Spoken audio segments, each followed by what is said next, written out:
Hey, Stoney here with a replay cast of Mechabellum. At the bottom here, we have Yeswin Big, and it's up against Sparty. Yeswin Big is playing as a quick supply specialist, and Sparty is a training supply specialist. Yeah, of course, Yeswin Big, a lot of us would know him as the founder of Mag 1. He actually casts way more games than he plays, and by cast, I mean he is producing them in his studio, where Sparty, he is a good friend of mine, and of course he plays a ton of Mechabellum. And to start off, we have a classic asymmetrical aggro from Sparty with the sledgehammers, and of course we got some Stormies coming in from Yeswin Big.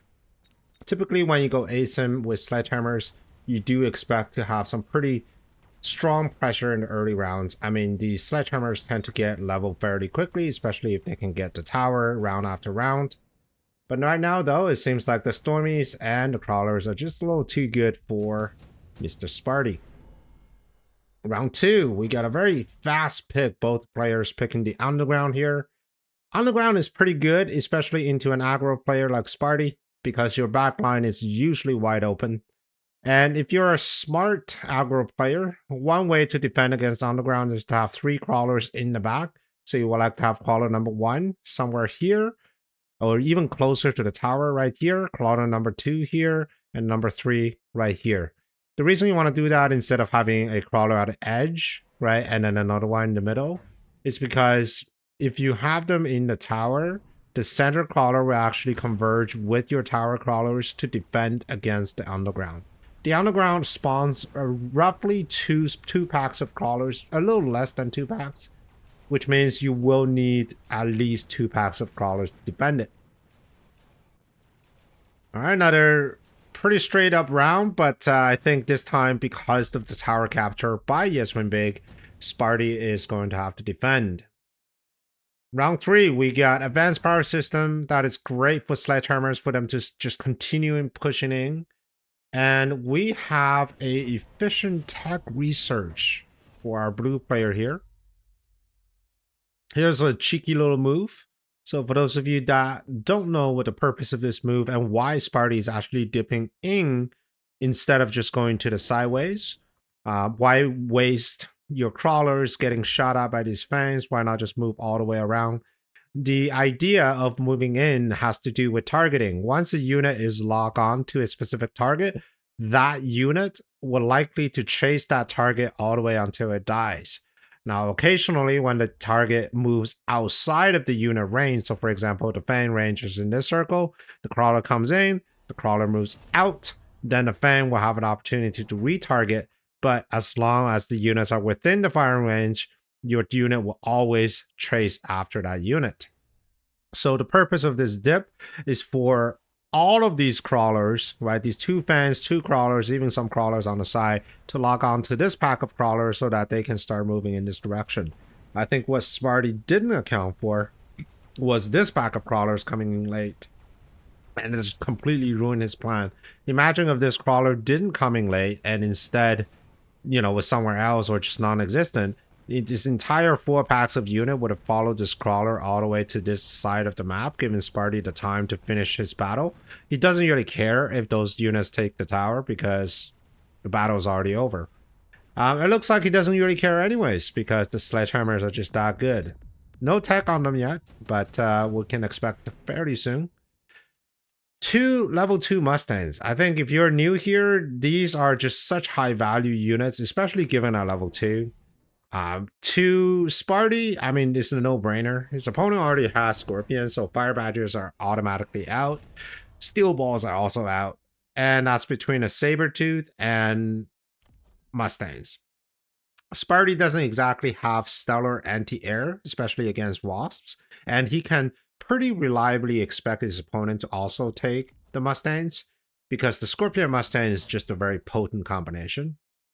There is range on Yeswin Big's Mustangs, however, there is no range yet on Sparty's Mustang. Sometimes when you're putting, especially at round 4, when you get in these sort of unit drops, you are tempted to not take the technology and instead just kind of push everything in. I think not taking a range here is a mistake because the Mustang has exactly the same range as a sledgehammer, which is 95 meters. And what that means is the Scorpions will splash both the sledgehammer and the Mustangs, giving them that much more value. And besides, when you're in a Mustang versus Mustang face-off, not having range is a huge disadvantage. All right, Mustang's coming in. So here, I'm going to slow this down for you. Normally, the Scorpions aren't that great into Mustangs, but when things are just kind of bunched up like this, and of course, there's the Stormcallers as well. So everything just dies because they're bunched up together. So a very convincing round here for Mr. Yesman Big. All right, we do have some crawlers coming into tower. But unfortunately, I think these Mustangs and also these crawlers are just going to finish the game right now. Or finish the round. Easy peasy. Okay, so far a pretty even game. Yesman Big is in the lead in the HP department. Intensive training is offered. Now remember, Sparty is training spec, which means now he has 2 intensive trainings. These are fantastic cards to use on these Giga Mustangs. You want these units to level up as quickly as you possibly can because they deal so little overkill because of their fast firing rate, which means they're highly efficient units where almost all of its damage will be accounted for on the board. All right, Yesman Big chose the subsidized Mustang because he wants to buy them at level 2. The deal with any sort of subsidized unit is, or subsidized card, is that you don't break even until you made the 4th unit. So you sent, onto the 3rd unit. So you break even at a 3rd unit, and then you earn, or you save, in this case, 50 resources starting on the 4th. So if you're just going to put down 2 Mustangs, you're actually losing 50 resources. But if you're going to get up to 5, then you made 100 resources. So sometimes it's tempting to see, the card is offered, it's 100 resources plus the 50 that you're not taking by not skipping. But is it really going to pay you back? So in this case, if it's just 2 squads of Mustangs, then no. But if next turn Yesman Big asks 2 more, then yes. All right, oil went down right there in the center. A very curious decision. I think the plan was to clear all of the chaff so the Mustangs can start engaging before Yesman Big's Mustang get in. But the downside of that is you're actually slowing down some of the chaff, actually making them, like for example, these crawlers are now running in front of these Mustangs where they normally would go behind them. So I don't know if that was a great move, but when you set oil, you do set a threat for the next turn of potentially lighting it up. So Smarty is feeling pretty nervous right now, and he's going to think, how can he defend this big black pool of oil from being lit up?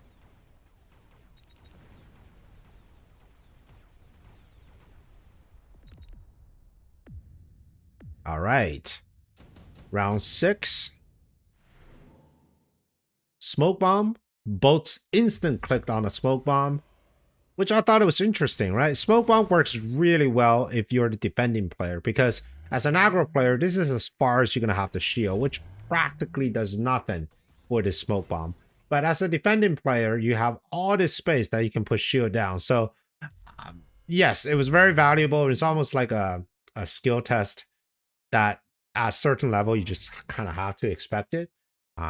I wouldn't take the smoke bomb if I were Sparty, because I will almost guarantee that Win Big is going to shield. So that's 100 resource, or 150 rather, that I can use for something else. I mean, he doesn't have, he could add another attack enhancement. These are great upgrades for units like Mustangs. He could have bought more Mustangs.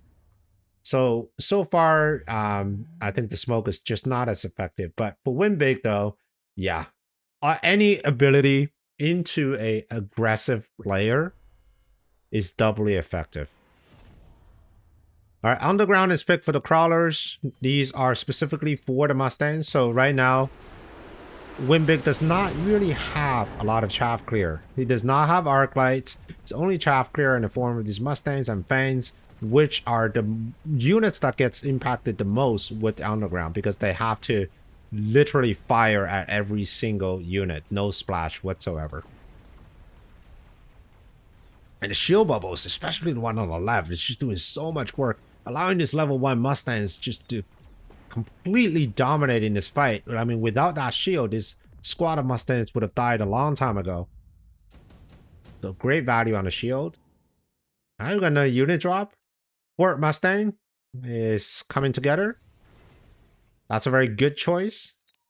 And for Yes Win Big, I think Vulcan is not a bad idea.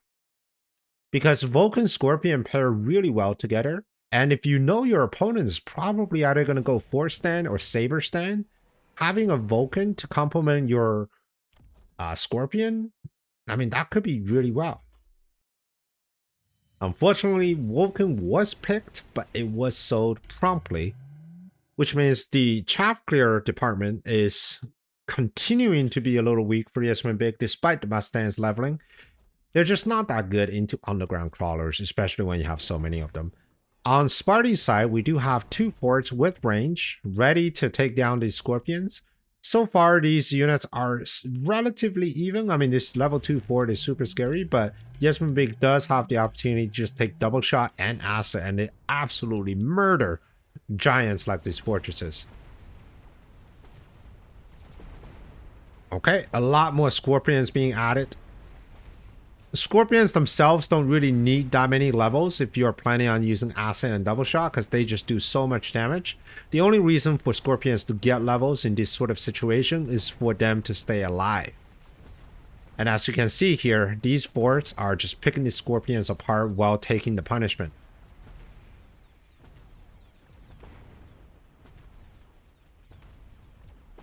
Okay. Scorpion getting in the fort, gets a level. Another very close round. I thought this round would have been a lot more impactful, but no, just a few units left.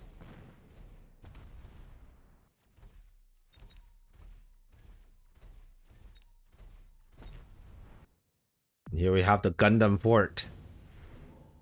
Alright, Bombard. Yes, Bombard is probably the strongest unit and the most winning technology not technology, cards in the later rounds. And sometimes the RNG is just so wide. You can have Bombards that kill like 2 straight packs of Mustangs, and you can have Bombards that miss like 80% of the units in the radius. All right, even more Scorpions are being added. I'm surprised when Sparty isn't adding more fortresses to match, but instead he took EM on the arc lights. Interesting. EM on the arc lights allows the arc light to disable the Scorpion, so it will be very slow moving, and it will have to walk almost another 30 meters for it to be in range of the arc light itself. However, the Scorpions are naturally outranging the arc light if they have both the range technology. So it is a little bit risky because the arc light may not be able to reach the Scorpion before it gets destroyed. For example, on this side here, right? It just gets one-shotted. Great tower here. Oh, and this one did get disabled, which means now it only has a range of 115. And because the EM also slows the unit down by 40%, this Scorpion is really stuck.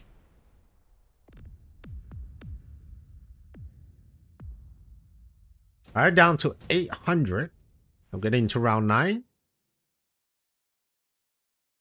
Some pretty juicy cards here. I think I'm liking Incendiary, but also liking Giant Manufacturing. Sparty only has 2 fortresses. I would love to see a few more. And if you take Giant Manufacturing and just put down 3 forts, I think that would be a pretty good situation. But instead, he's going tall instead of wide, and it's taking double shot on the forts. Double shot forts, especially at level 2, should be able to one-shot, almost one-shot. So 2-shotting a level 2 Scorpion. At level 3, you're definitely one-shotting a level 2. So you need to have 1 level up in order to one-shot a Scorpion. Fire is being taken by Sparty. And this was a similar situation as the smoke.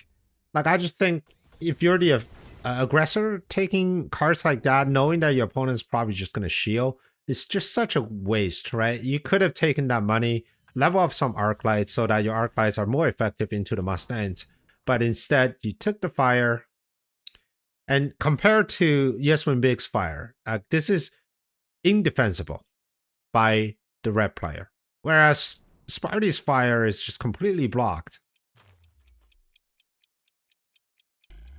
All right, lone from Sparty, lone from both sides, taking temp range. We are at the end game now at round 9, so anything could happen. Even though Yes Win Big is only 800 health away, but if you have a very good engagement, and it looks like it might be a very good engagement right here, he could wipe Sparty in one single turn. And remember, these Scorpions, they are taking out 300 HP per unit. So if you keep enough of them alive, especially with the with the sheer number of them on the field. And this fort is just not finding his target. It's still shooting at fangs. Wow, this is a huge round here. Or Yes Win Big. Almost killing Sparty, but just not quite. And that gives us round 10. Abyss is offered. This is the new unit that came with Season 3. And looking at the board here, I think the Abyss is an interesting choice, especially as a gut shot unit, because if you can end the turn right now, you don't have to worry about paying that 200 supply tax. Smoke is also off cooldown, but I guarantee Yes Win Big is going to shield. I mean, there's no way he doesn't shield at this turn. Replicate is added for these crawlers. And Sparty is setting up a heck of a cheese here. Okay, so this is a cheese that is unique to just the new Abyss unit. So how does this work? Abyss has this technology called vertical sweep. And the way it does is that it sweeps in a parallel line from the first unit that it can hit. So in this case, it's hitting this fan. And since the fan is directly in front of the tower, if you line the Abyss all the way up to the fan and the tower, you can potentially snipe the tower in one swipe. And the same thing on this one, right? This one is a little bit off center, so your beam will essentially kind of go where the red line goes and then kind of go beyond. It may hit, whereas this one is a lot more clean. So the idea is we're going to sweep across and kill the shield bubble, because the Abyss actually has an immense amount of damage and great shield break, and then hopefully get into the tower. Now with this one, it's going to have to go through 2 shields, which may stop him from getting to the tower in the first shot, whereas this one here is going to get a first shot. And to top it off, the reason Sparty took Replicate, well, for one, you're at round 10, so your opponent also has Underground, and your opponent might be able to take Replicate. But I think the reason Sparty took it was specifically because he thinks that he can get the towers right at the beginning of the round, so the crawlers will come out. And here we go. I'm going to stop this real quick. So the crawlers will come out and then replicating everything when they're being debuffed. So let's see if this happens. All right, so first we have the beam, right? Coming in, gets stopped by the shield bubble, but the other one breaks through the shield and we are getting tower. And now we have these replicating crawlers that are coming in and another tower coming down. And this is just a disaster for Yes Win Big. These crawlers have no answers. There is a almost 18 seconds of debuff timing, and that just means the Abyss is just killing all of these Scorpions in a single shot. Yeah, this is a pretty devastating final round. We still have so many crawlers on the ground. There's just no answers for those. And what a beautiful finish to a very close game by utilizing the new unit and the new technology and creating a cheese of the season.